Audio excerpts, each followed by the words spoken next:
Assalamualaikum warahmatullahi wabarakatuh. Ya, selamat pagi semuanya. Sekarang kalian sudah naik ke kelas 11. Untuk mata pelajaran matematika ini saya mengampu, yaitu Pak Adi.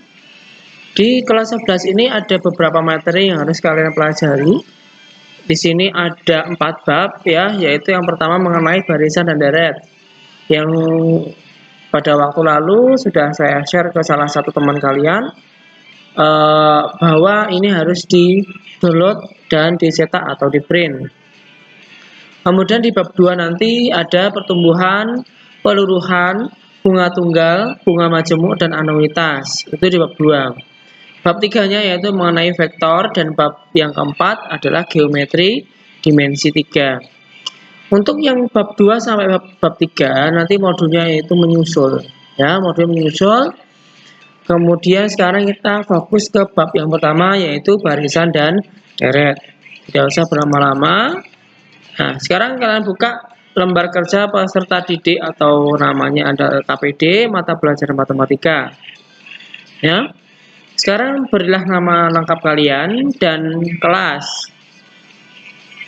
Jangan lupa kalian sudah naik ke kelas 11, berarti kelas 11 berapa? Ya. Kalau sudah, kita masuk ke yang A, bagian A, yaitu mengidentifikasi pola, barisan, dan deret bilangan. Informasi. Di sini ada 3 hal yang harus kalian perhatikan, yaitu perbedaan antara barisan, pola, dan deret. Untuk barisan bilangan, itu adalah urutan.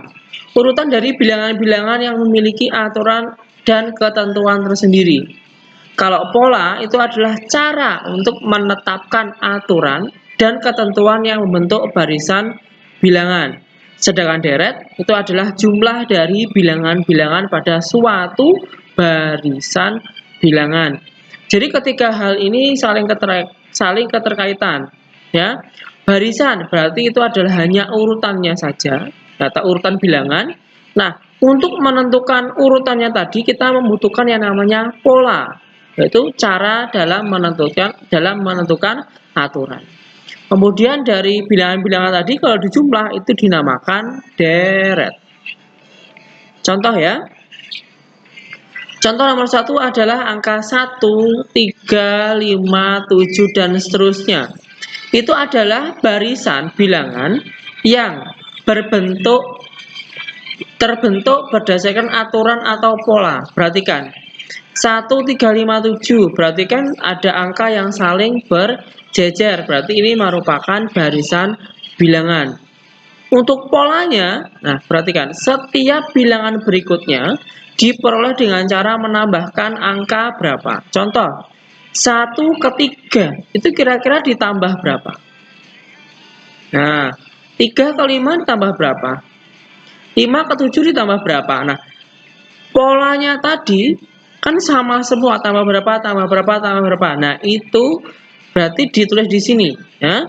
Diperoleh dengan cara menambahkan angka berapa tadi yang telah kalian temukan dari bilangan sebelumnya. Kemudian tadi barisan sudah, yang ini barisan. Pola mana? Pola berarti yang ini. Kemudian ke deret. Deret tadi adalah jumlah. Berarti 1 tambah 3 tambah 5 tambah 7 berapa? Silakan kalian hitung sendiri ya.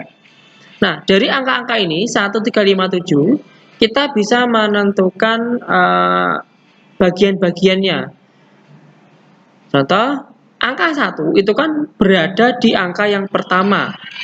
Angka pertama disebut suku pertama atau disimbolkan U1. Satunya jangan di sampingnya besar U ya, tapi sebagai indeks di bawahnya U. Oke. Kemudian 5 disebut suku berapa? Kalian hitung. 1, 2, 3. Berarti 5 disebut suku ketiga. Berarti kalau di sini suku ketiga, indeks di sini berapa? Nah, kalian bisa berpikir sendiri. Ya. Kemudian ada angka 3. 3 disebut suku, perhatikan. 1, kemudian 3. Nah, disebut suku ke. Nah, kamu tulis di sini. Kemudian U berapa berarti kalau di sini? Nah, ya. Ditulis di sini sama berarti. Kalau di sini berbentuk huruf, kalau yang di sini nanti berbentuk angka. Terakhir 31 disebut suku ke berapa coba? Silakan kalian hitung ya, silakan kalian teruskan 1, 3, 5, 7 dan seterusnya sampai angka 31. Kira-kira 31 itu berada di suku berapa? Kemudian berarti U berapa? Ya. Ini nanti silakan bisa di pause, bisa di play, bisa di pause, bisa di play untuk mempelajari video ini ya, karena saya kalau menunggu kalian sampai mengisi sampai selesai tidak bisa ya, karena durasi waktu. Contoh nomor 1 sudah, sekarang contoh nomor 2. 11,8,2 maaf 11,8,5,2, dan seterusnya adalah bilangan yang terbentuk berdasarkan aturan atau pola. Setiap bilangan berikutnya diperoleh dengan cara apa? Contoh ya, ini 11/8. Kira-kira ini ditambah, dikurang, dibagi, atau dikali? Kemudian 8/5 bagaimana? 5/2 bagaimana? Ini polanya harus sama ya, polanya harus sama. Silakan di sini ditambah, oh bukan ditambah, tapi dituliskan tadi bagaimana? 11/8 bagaimana? 8/5 bagaimana? 5/2 bagaimana? Dan seterusnya ya. Kemudian ditambah, dikurang, atau dibagi, bilangannya berapa? Di sini ya.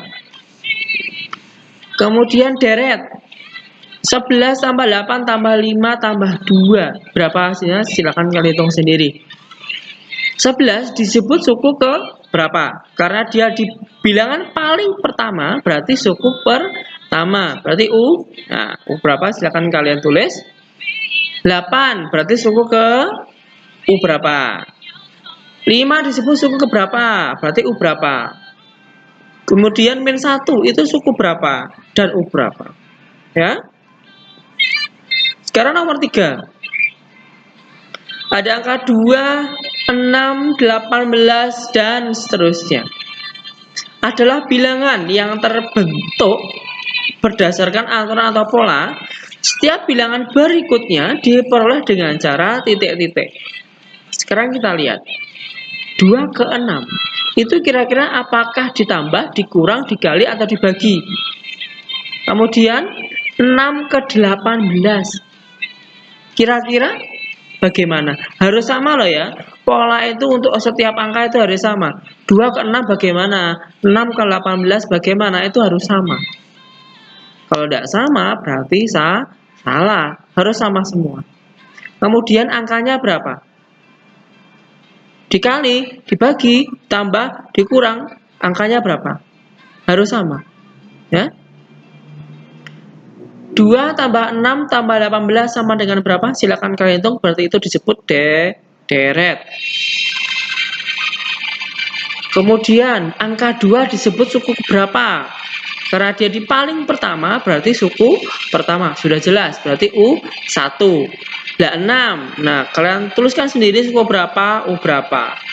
18 disebut suku ke berapa? Silakan kalian tulis sendiri U berapa. Untuk yang terakhir ini adalah sedikit beda. Titik-titik disebut suku keempat. Nah, ini berarti angkanya berapa di sini? Berarti ini kalian teruskan dia 2, 6, 18, dan lain. Ini terakhir ini berapa? Kalau kalian bisa menentukan bagaimana caranya, kemudian dengan angka berapa, saya yakin suku keempat di sini akan tahu. Suku keempat berarti U berapa? Bisa berpikir sendiri. Oke? Yang nomor 4.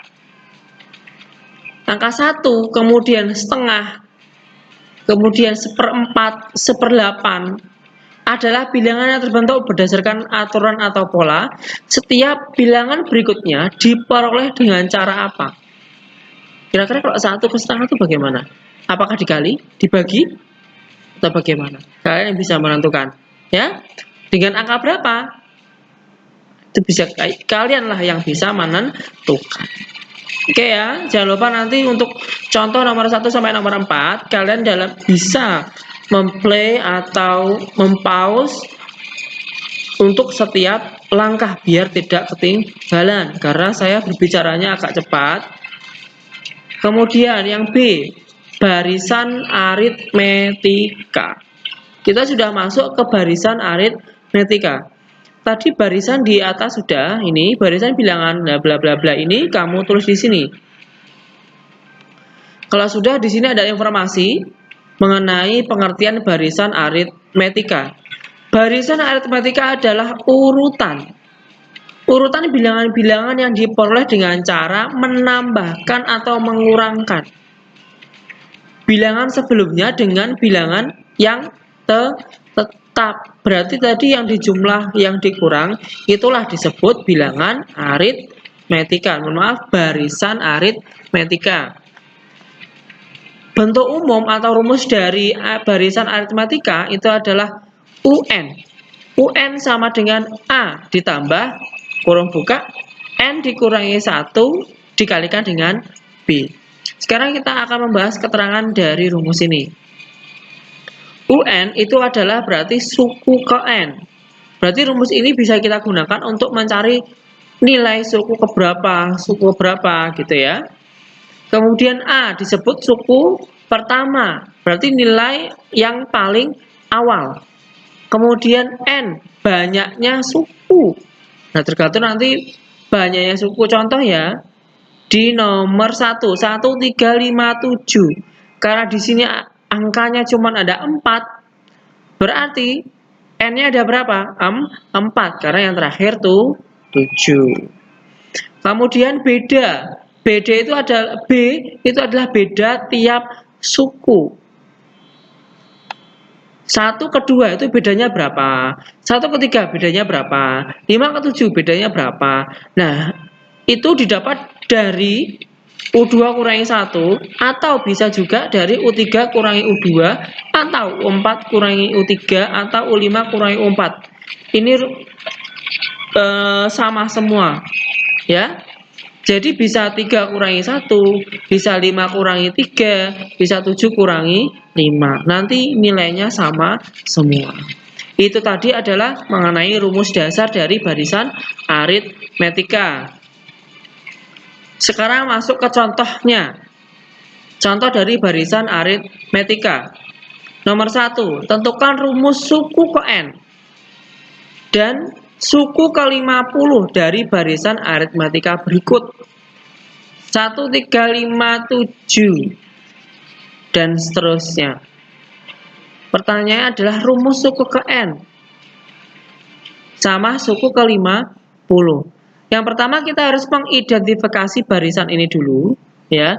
1357 berarti A. A tadi apa? Suku pertama. Berarti suku pertamanya berapa? Kalian tulis di sini. Kemudian B. Beda tiap suku.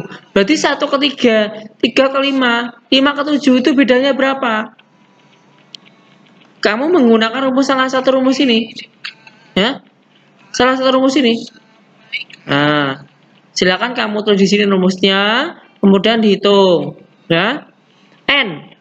N ini berarti pertanyaannya suku ke-50, berarti ditulis 50. Nah, sekarang kita menentukan rumus suku ke N-nya dulu, UN-nya. Sekarang rumus UN kalian tulis dulu.